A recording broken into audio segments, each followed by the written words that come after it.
Bonjour et merci de m'inviter pour cette interview. Je m'appelle Laurent Espinosa, je suis expert dans l'accompagnement à prendre sa place, coach clairvoyant. Et donc je viens de sortir ce livre qui est paru aux éditions Helios, qui s'appelle Connecter l'âme à la matière. Alors, qu'est-ce qu'il y a dans ce livre? C'est la question que vous m'avez posée tout à l'heure. C'est un livre où il y a plus de 35 exercices pour savoir comment vous allez pouvoir connecter votre âme et comment vous allez mettre surtout des actions concrètes dans la matière. Pourquoi je l'ai créé? Parce que déjà, j'ai rencontré beaucoup de personnes qui étaient intuitives, voire clairvoyantes et médiums, qui n'arrivaient pas forcément à aller dans la matière, qui n'arrivaient pas forcément à aller générer de l'argent ou poser des actions. Il manquait quelque chose de plus structuré, de cadre. D'un autre côté, j'ai rencontré aussi beaucoup de personnes qui étaient très bien ancrées dans la matière, qui savaient générer de l'argent, mais elles avaient ce manque de sens ou ce doute par rapport à comment développer l'intuition ou d'aller plus vers la spiritualité. Donc dans ce livre, je vais aborder des questions qui vont vous faire réfléchir, qui vont vous apporter aussi du contenu pour comprendre comment connecter votre âme. Et je vais vous donner aussi des exercices pour savoir comment vous allez mettre en pratique des actions pour faire en sorte que le rêve que vous avez connecté va pouvoir se réaliser étape par étape.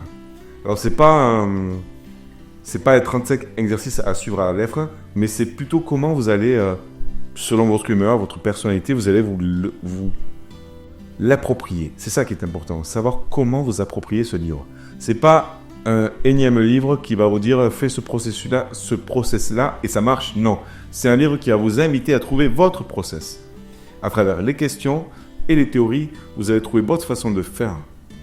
Il y aura bien sûr un cadre, mais il va être vraiment créatif. Et là, à partir de là, dans ce livre, vous allez pouvoir justement comprendre comment développer votre clairvoyance. En tout cas, je vais vous donner moi la façon dont je l'ai fait et je vais vous inviter à voir comment vous allez pouvoir mettre ça en place. Donc, si vous avez envie de connecter votre âme à la matière, si vous êtes intuitif, que vous avez envie de trouver un cadre, si vous êtes plutôt dans la matière, que vous avez envie d'ouvrir plus à un côté invisible et spirituel, n'hésitez pas d'aller voir ce livre « Connecter l'âme à la matière » aux éditions Helios. Ce qui m'a inspiré à écrire ce livre, c'était déjà mon histoire de vie. D'abord, je l'ai fait pour moi, un peu comme tous les bouquins que j'ai écrits. Je les ai fait pour moi, pour poser tout ce que j'avais dans la tête, justement, pour que ça puisse être dans la matière et que ça arrête d'être dans ma tête. Ensuite, j'ai sélectionné pour moi les exercices qui ont été le plus efficaces dans ma vie. Déjà, encore une fois, pour moi, pour que je puisse arriver à connecter mon âme et ancrer dans la matière.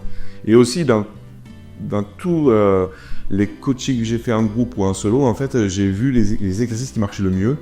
Et pour moi, j'ai voulu faire une sélection qui fonctionnait pour que les personnes qui étaient dans mon énergie ou dans la même énergie que tous les gens que j'ai accompagnés puissent s'y retrouver.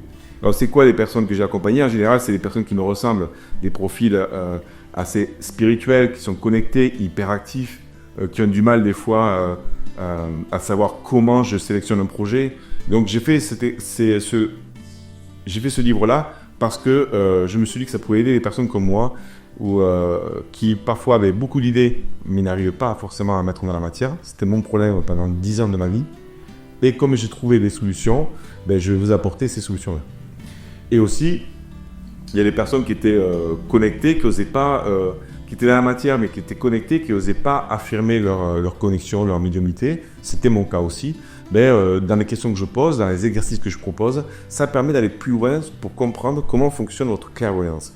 Comment vous pouvez affirmer au monde que vous êtes peut-être ingénieur, banquier, mais aussi vous êtes médium, vous êtes connecté. Voilà. Et tout ça, ça permet de rencontrer ces deux mondes. C'est pour ça que ce livre m'a été inspiré par mon histoire de vie, tous les gens que j'ai accompagnés depuis 10 ans, entre 500 et 800 personnes, et l'envie de transmettre des exercices mais qui vont permettre de trouver votre façon de trouver votre code et votre cadre. Voilà, si je pourrais terminer par une vision, un conseil, c'est que j'ai remarqué que les personnes qui ont lu ce livre déjà ou que j'ai coaché, elles avaient du mal à trouver leur cadre. Pourquoi ? Parce que le cadre de la société était trop enfermant. Et donc, grâce à ce livre et grâce à cette méthode-là, ou en tout cas à ce que je peux transmettre, ça permet de créer votre propre cadre dans ce monde qui nous impose ses règles. Et là, à partir de là, quand on trouve notre propre cadre, on a la liberté. En tout cas, ce qui m'a mené à écrire ce livre, à devenir coach ou à avoir créé Humanitaire aussi, c'est que depuis l'âge de 20 ans, je suis intéressé par cette recherche déjà de moi, de connaissance de moi. J'ai passé 10 ans en fait à faire un voyage intérieur tout en voyageant à l'extérieur.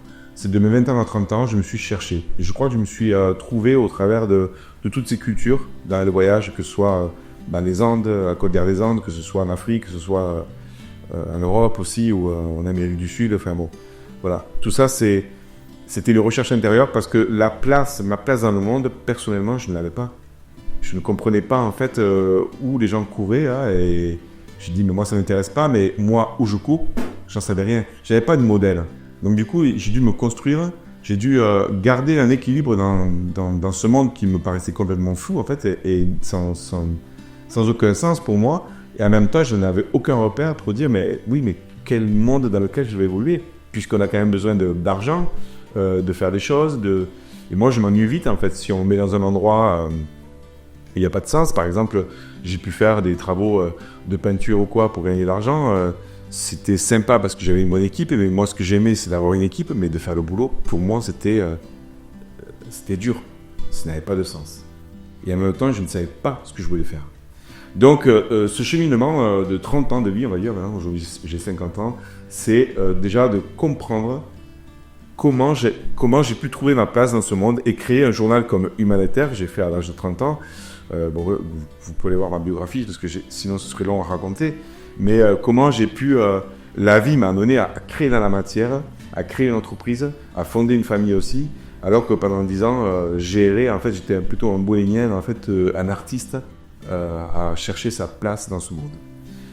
Et quand j'ai pu arriver à 40 ans avec une expérience réussie, en fait, de trouver mon cadre dans ce cadre qui m'était imposé et de trouver une forme de liberté, ben, j'ai pu l'enseigner. Et toutes les fois où j'ai pu enseigner aussi à plus de 500 personnes que j'ai pu accompagner en 10 ans, eh ben j'ai continué d'apprendre sur moi-même. Toutes ces personnes m'ont aussi permis de libérer le clairvoyant en moi, l'artiste. Et c'est ça qui a été fabuleux aussi. Toutes les personnes que j'ai accompagnées m'ont permis de